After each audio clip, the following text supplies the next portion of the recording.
নমস্কার, আমি প্রসেনজিৎ সরকার আর আপনারা দেখছেন প্রসেনজিৎ সরকার ইউটিউব চ্যানেল। আজকে আমি এই ভিডিওতে দুটি বিষয় নিয়ে আলোচনা করব। প্রথমত, রাজ্যের মুখ্যমন্ত্রী মমতা বন্দ্যোপাধ্যায়ের দ্বিচারিতা, আর দ্বিতীয়টা হচ্ছে লক্ষ্যকণ্ঠে গীতাপাঠ অনুষ্ঠান নিয়ে তৃণমূলের মুখপাত্র কুণাল ঘোষের বক্তব্য। তিনি ঠিক কী বলেছিলেন এই অনুষ্ঠান নিয়ে। তাই ভিডিওটা পুরোটা দেখবেন। আর এখনও যদি আমার চ্যানেলটাকে সাবস্ক্রাইব করেনি তাহলে চ্যানেলটাকে সাবস্ক্রাইব করে দিয়ে পাশে থাকা বেল আইকনটি বাজিয়ে দেবেন পরবর্তী ভিডিও নোটিফিকেশন সবার আগে পাওয়ার জন্য। আমাদের রাজ্যের মুখ্যমন্ত্রী কতটা যে হিন্দু বিরোধী, সনাতন বিরোধী, তা আজকে তিনি আবার প্রমাণ করলেন। কেন আমি এই কথা বলছি, প্রথম আপনারা ভিডিওটা দেখুন।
ভিডিওতে দেখা যাচ্ছে মুখ্যমন্ত্রী মধ্যরাতে কলকাতার একটি চার্চে গিয়েছেন।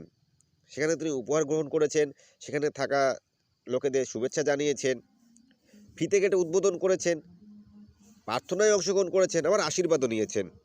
খুব ভালো কথা, মুখ্যমন্ত্রী তিনি চার্চে যেতেই পারেন। কিন্তু মুখ্যমন্ত্রী মধ্যরাতে চার্চে গেলেও এদিনই দিনের বেলা লক্ষ্যকণ্ঠে গীতাপাঠ অনুষ্ঠানে মুখ্যমন্ত্রীকে দেখা যায়নি, বা তিনি সেখানে যাওয়াটা প্রয়োজন মনে করেননি। যদিও লক্ষ্যকণ্ঠে গীতাপাঠ অনুষ্ঠানটি কিন্তু কোনো রাজনৈতিক অনুষ্ঠান ছিল না, এটা সম্পূর্ণ একটি অরাজনৈতিক অনুষ্ঠান। এটা কোনো রাজনৈতিক দলও এই অনুষ্ঠানটির আয়োজন করেননি। এই অনুষ্ঠানটি আয়োজন করেছেন বাংলার সন্ন্যাসী সমাজ, বাংলার সনাতনী মানুষ। অনুষ্ঠানে মুখ্যমন্ত্রীকে আমন্ত্রণ জানানো হয়েছিল দেশের প্রধানমন্ত্রী মাননীয় শ্রী নরেন্দ্র দামোদর দাস মোদীকেও। দেশের প্রধানমন্ত্রী সেখানে এই অনুষ্ঠানে উপস্থিত হতে পারেননি, এজন্য তিনি দুঃখ প্রকাশ করেছেন। তিনি একটা বার্তা পাঠিয়েছেন আয়োজকদের এই অনুষ্ঠানের সাফল্য কামনার জন্য। এই ঐতিহাসিক মুহূর্তে সাক্ষী না থাকতে পেরে তিনি দুঃখ প্রকাশ করেছেন। কিন্তু আমাদের রাজ্যের মুখ্যমন্ত্রী সেখানে যাওয়া তো দূরের কথা, একটা বার্তা পর্যন্ত পাঠাননি। অথচ তিনি মধ্যরাতে একটি গির্জায় চলে গেলেন। আয়োজকরা কিন্তু এটা বারবার বলেছে, এটা কোনো রাজনৈতিক প্রোগ্রাম নয়, রাজনৈতিক কোনো অনুষ্ঠান নয়, এটা সম্পূর্ণ একটা সনাতনীদের অনুষ্ঠান। হ্যাঁ, সেখানে শুভেন্দু অধিকারী, দিলীপ ঘোষ, সুকান্ত মজুমদার গিয়েছিলেন, কিন্তু তারাও আগেই বলেছেন তারা সেখানে কোনো রাজনৈতিক পরিচয় নিয়ে যাবেন না এবং তারা মঞ্চে উঠবেন না। যেহেতু সেটা একটা সনাতনীদের অনুষ্ঠান, তাই তারা সনাতনের পরিচয়ে সেখানে যাবেন এবং তারা নিচে বসবেন এবং ভলান্টিয়ারে কাজ করবেন। এবং আমরা সেটা দেখেছি, অনেকেই কিন্তু সেখানে ভলান্টিয়ারে কাজ করেছেন। আয়োজকরা বলেছেন যে অন্যান্য দলের এমএলএ এমপিদেরও সেখানে আমন্ত্রণ জানানো হয়েছিল, কিন্তু ভারতীয় জনতা পার্টি ছাড়া অন্য কোনো দলের এমএলএ এমপিকে আমরা কিন্তু সেখানে দেখতে পাইনি। এখন প্রশ্ন হচ্ছে, মুখ্যমন্ত্রী কেন সেখানে গেলেন না? অথচ মুখ্যমন্ত্রী গির্জায় গেলেন। শুধু গির্জায় না, রেড রোডে যখন মুসলমানদের কোনো অনুষ্ঠান হয় তখন তিনি সেখানে বোরখা পরে চলে যান নামাজ পড়তে, কালমাও নাকি তিনি পড়েন। অথচ সনাতন হয়ে নিজেকে বড় হিন্দু বলে তিনি দাবি করেন, তিনি চণ্ডীপাঠ করেন, সেই সনাতন হয়ে, সেই বড় হিন্দু হয়ে তিনি এই হিন্দুর অনুষ্ঠানেই আসলেন না, সনাতনীদের অনুষ্ঠানেই আসলেন না। একটা ঐতিহাসিক দিন ছিল 24শে ডিসেম্বর, 1 লক্ষ লোকের বেশি এই গীতাপাঠ অনুষ্ঠানে অংশগ্রহণ করেছে। অথচ একদম বাড়ির কাছে, মুখ্যমন্ত্রী কালীঘাটের খুব কাছেই, দূরে কোথাও ছিল না। এমন নয় যে অনুষ্ঠানটি রাজ্যের বাইরে কোথাও হচ্ছে, মুখ্যমন্ত্রী কালীঘাটের বাড়ির পাশেই অনুষ্ঠানটি ছিল, কলকাতার ব্রিগেড ময়দানে। অথচ মুখ্যমন্ত্রী সেখানে যাওয়াটা প্রয়োজন মনে করেননি। এখন প্রশ্ন হচ্ছে, মুখ্যমন্ত্রী সেখানে কেন যাননি? আমার যে দুটি কারণ মনে হচ্ছে। প্রথমত, একটা কথা আছে, ভূত পেতনিরা রামের নাম শুনলে ভয় পায় বা রামের নাম শুনলেই পালায়। মুখ্যমন্ত্রী এর আগে একটি অনুষ্ঠানে গিয়েছিলেন, সেখানে তাকে দেখেই সেখানকার সাধারণ মানুষ জয় শ্রীরাম বলে স্লোগান দিয়েছিলেন এবং মুখ্যমন্ত্রী তারপর অনুষ্ঠানের মাঝখানেই চলে এসেছিলেন।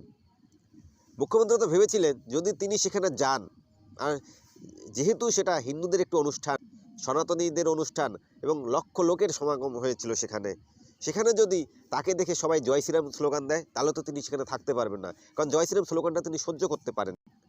আর দ্বিতীয় কারণ হতে পারে যে তিনি যদি সেখানে যান, একজন হিন্দু হয়েও তিনি যদি সেই হিন্দুদের অনুষ্ঠানে যান, তাহলে তো বাংলার মুসলিম সমাজ তার দিক থেকে মুখ ফিরিয়ে নেবে, ভোট ব্যাংক কমে যাবে।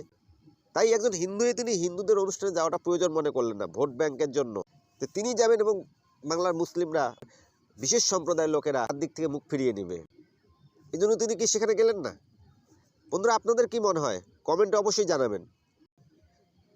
কালকে যে অনুষ্ঠানটা হয়েছে আমার তো মনে হচ্ছে সনাতনী মানুষরা জেগে উঠছে, তারা আর ঘুমিয়ে নেই।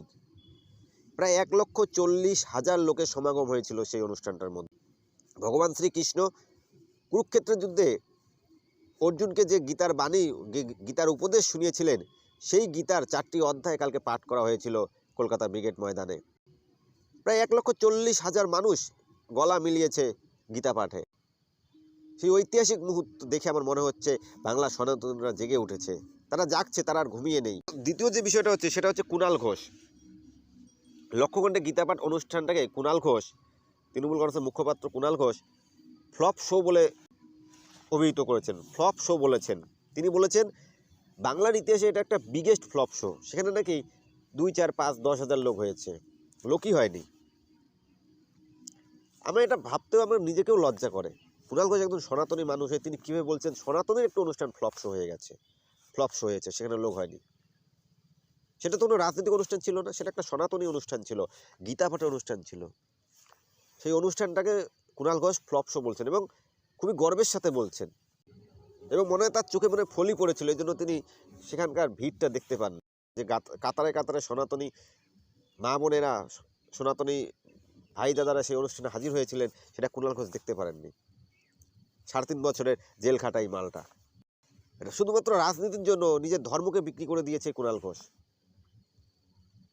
তাই কালকের মতো এত বড় একটা ঐতিহাসিক অনুষ্ঠানকেও ছোট করতে দুবার ভাবেনি। বন্ধুরা, কী বলবেন আপনারা এই কুণাল ঘোষ এবং মমতা ব্যানার্জি সম্পর্কে? যদি আপনাদের কোনো মতামত থাকে অবশ্যই কমেন্টে জানাবেন, এবং আমার চ্যানেলটাকে সাবস্ক্রাইব না করলে চ্যানেলটাকে সাবস্ক্রাইব করে দিয়ে পাশে থাকা বেল আইকনটি বাজিয়ে দেবেন পরবর্তী ভিডিও নোটিফিকেশন সবার আগে পাওয়ার জন্য। সবাই ভালো থাকবেন।